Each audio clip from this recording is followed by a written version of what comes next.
Good morning students. Marsilea discuss कर रहे हैं हम।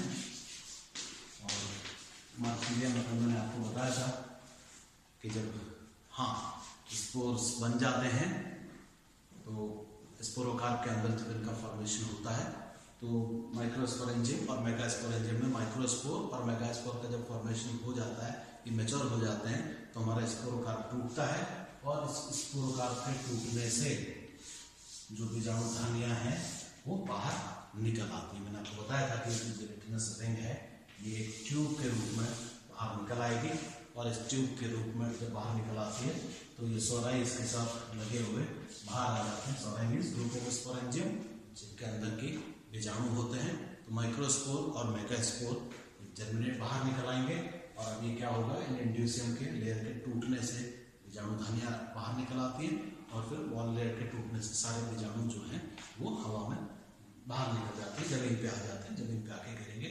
और अब आगे ये जो नेक्स्ट जनरेशन है मीन्स जो गैमेटोफिटिक जनरेशन है उसका ये निर्माण करेंगे, क्योंकि स्पोर मैंने आपको बता रखा है कि जो स्पोर होता है वो first cell of the gametophytic generation होता है टेरिडोफाइट्स के अंदर।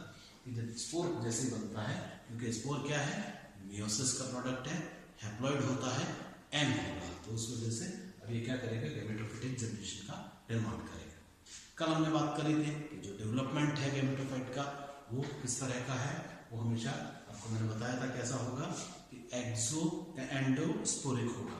एंडोस्पोरिक का मतलब होता है कि जो गैमेटोफाइट बनेगा वो गैमेटोफाइट स्पोर की वॉल के अंदर ही बनेगा, बाहर नहीं बनेगा। और ये एडवांस टेरिडोफाइट्स का कैरेक्टर है, एडवांस कैरेक्टर हम इसको मानते हैं।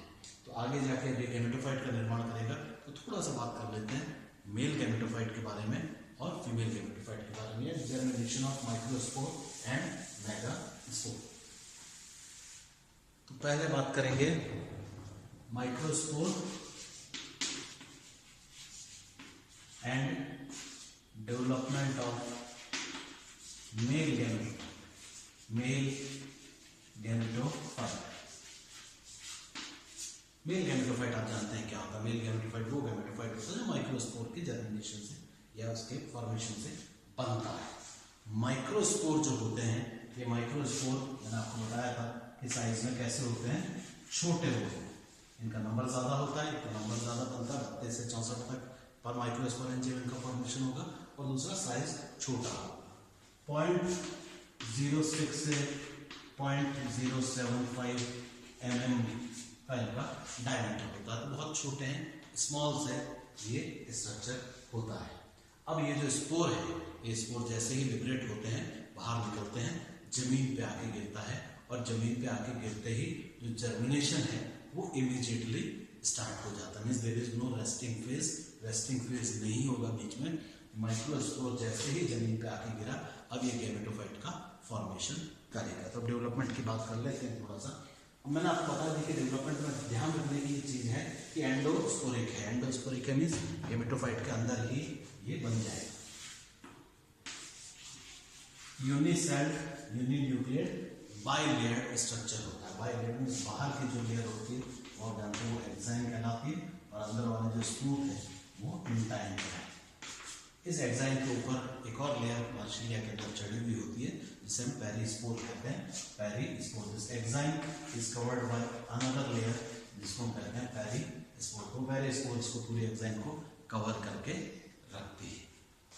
अब क्या होगा, ये जो हमारे अंदर वाला जो सिंगल सेल है, अभी इसमें जर्मिनेशन है, इसमें मल्टीपल डिविजन्स होंगे और उन डिविजन्स के फॉर्मेशन से गैमेटोफिटिक बॉडी का फॉर्मेशन होगा। होमोस्पोरस होता तो ये बाहर निकल आती है, इंटाइन आप जानते हैं एक्साइन टूट जाती है, इंटाइन ट्यूब के रूप में बाहर निकल आती और बाहर आके फिर ये गैमेटोफाइट का फॉर्मेशन करता। लेकिन यहाँ ऐसा नहीं है क्योंकि हेटेरोस्पोरस टेरिडोफाइट है और हेटेरोस्पोरस टेरिडोफाइट में डेवलपमेंट होता है गैमेटोफाइट का वो अंदर ही होता है। तो ये जो हमारे अंदर वाली सिंगल सेल है इसमें ट्रांसवर्स डिवीजन होता है और इसके डिवीजन से आप देखेंगे दो सेल्स का फॉर्मेशन हो जाएगा। एक छोटी सी नीचे जो सेल बनती है वो प्रोथेलियल सेल कहलाती है, प्रोथेलियल सेल। एक बड़ी ऊपर सेल जो बनेगी वो कहलाएगी एपिकल सेल। तो एक्चुअली दो कोशिकाओं का निर्माण हो गया, एक बहुत छोटी सी प्रोथैलियल सेल। ये प्रोथैलियल सेल वो सेल है जो प्रोथैलस को रिप्रेजेंट करेगी। अब ये आगे पार्टिसिपेट नहीं करेगी क्योंकि प्रोथैलस यहाँ नहीं बनना है, क्योंकि प्रोथैलस अगर बनेगा तो बहुत बड़ा स्ट्रक्चर हो जाएगा, इतना स्पेस यहाँ है नहीं। क्या करना है बेसिकली, हमको एंथ्रोजोइड्स का फॉर्मेशन करना है, मीन्स एंथ्रीडियम बनाना है और उसके अंदर एंथ्रोजोइड्स का फॉर्मेशन करना है। तो आप क्या देखेंगे कि एक छोटी सी small prothallial cell and a large apical cell का फॉर्मेशन हो जाएगा।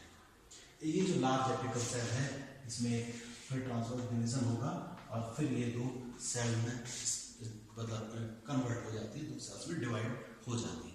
ये एक्चुअली जो दो सेल्स बनी है ये प्राइमरी एंड्रोगोनियल सेल्स हैं। एंड्रोगोनियल सेल ये प्राइमरी एंथ्रीडियल इनिशियल्स कहलाते हैं। Primary antheridial initial cells means इनसे बेसिकली एंथ्रीडियम का फॉर्मेशन होगा। ये जो दो सेल्स हैं फिर इनमें डिविजन्स होंगे, रिपीटेड डिविजन्स होंगे। आप क्या देखेंगे, यहाँ बाहर की तरफ आपको जैकेट लेयर का फॉर्मेशन दिखाई देगा इस तरह से, और अंदर जो है हमारी एंड्रोगोनियल सेल्स बनेंगी जिनसे कि आगे जाके एंथ्रोजोइड्स का फॉर्मेशन होगा। तो ये एक्चुअली आउटर में आप देखेंगे दोनों तरफ जैकेट लेयर बनती है। जैकेट लेयर आप जानते हैं सेक्स ऑर्गन्स हमेशा जैकेटेड होते हैं, एंथ्रीडियम भी और आर्चिगोनियम भी टेरिडोफाइट्स के अंदर। तो दोनों तरफ जैकेट लेयर का फॉर्मेशन होगा। फिर और रिपीटेड डिविजन्स होंगे और थोड़े समय बाद क्या होगा कि जो हमारी सेल होगा इसके अंदर दोनों एंड्रोगोनियल सेल्स, ऊपर वाली सेल भी और लोअर सेल भी, दोनों के पास तीन तीन जैकेट लेयर्स बन जाती हैं और अंदर दोनों की तरफ यहाँ पे प्राइमरी एंड्रोगोनियल सेल्स बनेगी।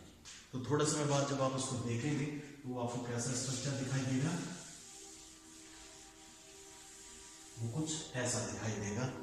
मीन्स ये प्रोथेलियल सेल्स है नीचे घेरी, और ये हमारे जो प्राइमरी ये जो सेल थी इसमें आपको इस तरह से दो प्राइमरी एंड्रोगोनियल सेल्स दिखाई देंगी। इन एंड्रोगोनियल सेल्स के अंदर दोनों के ऊपर तीन तीन की जैकेट लेयर है, एंड्रोगोनियल सेल। ये जो एंड्रोगोनियल सेल्स हैं अब इनके अंदर रिपीटेड डिविजन्स होंगे और आप देखेंगे 1 से 2, 2 से 4, 4 से 8 और फिर 16। आप देखेंगे कि ये जो एंड्रोगोनियल सेल है ये 16 एंड्रोसाइट्स के अंदर कन्वर्ट हो जाएगी। इस स्टेज में, इस कंडीशन में आपको यहाँ पर देखिए ये एंड्रोसाइट्स दिखाई देंगी। एंड्रोसाइट्स क्या होती हैं, पहले तो एंड्रोगोनियल टिश्यू होता है, फिर उसके बाद एंड्रोसाइट्स में कन्वर्ट हो जाते हैं। एंड्रोसाइट्स मीन्स वो कोशिकाएं जो एंथ्रोजोइड्स को जन्म देती हैं, जो मदर सेल्स का काम करेंगी। इन एंड्रोसाइट्स के अंदर अब मेटामॉर्फोसिस होगा और उस मेटामॉर्फोसिस के होने से क्या होगा, जो हमारे मेल गैमेट्स हैं, एंथ्रोजोइड्स हैं, उनका फॉर्मेशन होगा। तो अब क्या होगा, दो आप देखेंगे 16 सेल की दो लेयर बन जाती हैं इसकी, आपकी जो एंड्रोसाइट्स हैं मीन्स वो कोशिकाएं जिनसे कि हमारा फॉर्मेशन होगा किनका, एंथ्रोजोइड्स का। और अब यहाँ क्या आप देखेंगे कि दोनों तरफ जो दूसरी वॉल लेयर जैकेट लेयर से वो सारी टूट गई, वो सब हो गया, और उनके टूटने से अब यहाँ पर आपको क्या 16 एंड्रोसाइट्स दिखाई देंगी। ये जो एंड्रोसाइट्स होती हैं एक्चुअली हमारी कोशिकाएं, इनके अंदर होता है मेटामॉर्फोसिस। मेटामॉर्फोसिस मतलब ये अपना शेप चेंज करेंगी और अभी किसमें कन्वर्ट हो जाएगी, मेल गैमेट्स के अंदर, जैसे हम कहते हैं एंथ्रोजोइड्स। तो मेल गैमेट्स का फॉर्मेशन हो जाएगा। मीन्स जितनी 16 मान लीजिए एंड्रोसाइट्स थी तो 16 एंथ्रोजोइड्स इधर और 16 एंथ्रोजोइड्स का फॉर्मेशन हो जाएगा इस तरह। तो इस तरह से आप देखेंगे, क्या देखेंगे कि हमारे पास तकरीबन 32 एंथ्रोजोइड्स एक जो हमारा स्पोर था उसके अंदर बनता है जब मेल गैमेटोफाइट का फॉर्मेशन होता है। तो एंथ्रोजोइड्स का फॉर्मेशन अब यहाँ पे होगा और आप देखेंगे आपको यहाँ पर अब जब ये मैच्योर हो गया तो इसका जो स्ट्रक्चर होगा वो कुछ ऐसा हो जाएगा। गैमेटोफाइट था लेयर अभी तक बाहर ही है, एग्जैक्ट आप देखें ये तो हो गई थी प्रोथेलियल सेल हमारे नीचे, है ना। और यहाँ पर अब आपको क्या दिखाई देंगे, एंथ्रोजोइड्स। यहाँ पर आपको एंथ्रोजोइड्स दिखाई देंगे इस तरह से।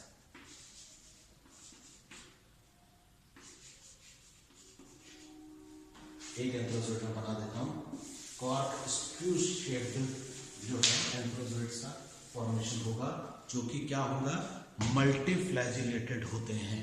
सबसे इंपॉर्टेंट चीज जो याद रखने की है, इस तरह से और स्क्रू शेप्ड है, आप इस तरह से देखेंगे और नीचे आपको एक टर्मिनल वेसिकल दिखाई देगा नीचे की तरफ। इसे एक और स्क्रू शेप में इस तरह से मुड़ा हुआ रहता है लाइक दिस, और ये मल्टीफ्लैजिलेटेड है। मल्टीफ्लैजिलेटेड मीन्स यहाँ से आपको खूब सारे फ्लैजिला दिखाई देंगे। मार्सिलिया के अंदर जो एंथ्रोजोइड्स बनते हैं, एंथ्रोजोइड का स्ट्रक्चर है, एंथ्रोजोइड कैसा दिखता है, वो कैसा होता है, कॉर्क स्क्रू शेप और स्क्रू शेप होंगे। पहली बात तो जैसे स्क्रू होता है हमारा स्क्रू ड्राइवर, वैसा होगा, आपको इस तरह से मुड़ा हुआ दिखाई देगा। और दूसरी इंपॉर्टेंट चीज, ये फ्लैजिला है, दीज आर फ्लैजिला, ये सब फ्लैजिला है। और इस फ्लैजिला का जो नंबर होगा वो कितना होगा, खूब सारा, बहुत सारे फ्लैजिला का फॉर्मेशन होगा। मीन्स कॉर्क स्क्रू शेप्ड है, दूसरा मल्टी फ्लैजिलेटेड मीन्स बहुत सारे फ्लैजिला प्रेजेंट होंगे। और नीचे आप देखेंगे आपको एक इस तरह से कोन जैसा स्ट्रक्चर दिखाई देगा। ये बेसिकली क्या है, टर्मिनल वेसिकल, तो बेसल वेसिकल इसको हम कहते हैं। बेस के ऊपर आपको इस तरह का वेसिकल दिखाई देगा लगा हुआ स्ट्रक्चर, और उसके ऊपर है आपको स्क्रू शेप स्ट्रक्चर दिखेगा जिससे बहुत सारे फ्लैजिला निकले हुए हैं। तो कॉर्क स्क्रू शेप्ड मल्टीफ्लैजिलेटेड एंथ्रोजोइड्स का फॉर्मेशन होगा। तो जब मैच्योर हो जाएगा हमारा गैमेटोफाइट बन जाएगा।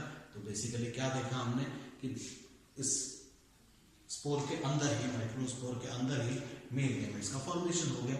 और यही करना होता है गैमेटोफाइट का। गैमेटोफाइट, मेल गैमेटोफाइट का हमेशा काम क्या होता है, एंथ्रोजोइड्स का फॉर्मेशन। ऐसे ही फीमेल गैमेटोफाइट होगा, और उस फीमेल गैमेटोफाइट का क्या काम होगा, एग का फॉर्मेशन करना, ताकि ये जो एंथ्रोजोइड्स हम यहाँ बने हैं ये चल के जाएंगे वहां तक और फर्टिलाइजेशन का एक्ट करेंगे। तो मल्टीफ्लैजिलेटेड एंथ्रोजोइड्स बनते हैं। अब ये मल्टीफ्लैजिलेटेड एंथ्रोजोइड्स बन जाते हैं, मैच्योर हो जाते हैं, तो हमारी एग्जाइन टूट जाती है। और इस एग्जाइन के टूटने से ये क्या होगा, देखिए ऊपर एग्जाइन है सारी इस तरह से, इंटाइन है पहले अंदर, फिर एग्जाइन है बाहर की तरफ, ये दोनों टूट जाएंगे। और इसके टूटने से ये एंथ्रोजोइड्स क्या होता है, बाहर लिबरेट हो जाता है। और अब ये चल के जाएंगे, चल के नहीं जाएंगे, अब ये क्या करेंगे, तैर के जाएंगे। कहां पर, आर्चिगोनियम तक, जहां पर कि एग का फॉर्मेशन हो रहा है। मैंने आपको बताया था टेरिडोफाइट्स को अभी भी हम ट्रू लैंड प्लांट्स नहीं कहते। इसीलिए नहीं कहते कि रिप्रोडक्शन के time, at the time of fertilization, इनको अभी भी फ्री वाटर की जरूरत पड़ती है। Free water means water in the form of liquid. क्यों, क्योंकि जो एंथ्रोजोइड्स होते हैं वो मोटाइल होते हैं। मेल गैमेट जो है वो मोटाइल है, female gamete non motile. oogamous type का रिप्रोडक्शन आप जानते हैं ये होता है। और यहाँ से अभी चलेंगे, तैरेंगे रादर, और थ्रू वाटर ड्रॉपलेट्स तैर के पहुंचेंगे, कहाँ तक पहुंचेंगे, आर्चिगोनियम तक, जहां पर कि फीमेल गैमेटोफाइट का फॉर्मेशन हो रहा है, ताकि वहां पर जब वो एग का फॉर्मेशन हो जाए, एग सेल बन जाए, तो फर्टिलाइजेशन का जो एक्ट है वो पूरा किया जा सके।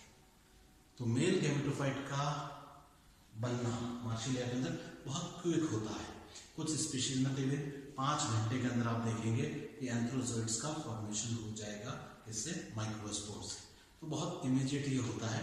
और जैसे ही ये सारे एंथ्रोजोइड्स बन जाते हैं जो कि मल्टीफ्लैजिलेटेड होते हैं, ये सारे के सारे बनेंगे, एग्जाइन टूटेगी, ये बाहर लिबरेट होंगे, एंड थ्रू फ्री वाटर तैर के पहुंचेंगे, कहाँ पहुंचेंगे, फीमेल गैमेटोफाइट के पास, जहां पर कि एग का फॉर्मेशन हो रहा है। ये एग जब मैच्योर हो जाए तो उसको फर्टिलाइजेशन का एक्ट पूरा किया जा सके। तो ये है माइक्रोस्पोर, जो कैसा दिखता है, and development of male gametophyte, male gametophyte का फॉर्मेशन। अगले लेक्चर में हम बात करेंगे about megaspore and development of female gametophyte, कि फीमेल गैमेटोफाइट कैसे बनता है, और फिर फर्टिलाइजेशन का एक्ट कैसे पूरा होगा, कैसे जाइगोट बनेगा, कैसे एम्ब्रियो बनेगा, और वापस नए प्लांट का, स्पोरोफिटिक प्लांट का फॉर्मेशन हो जाएगा। ये बात करेंगे अगले लेक्चर।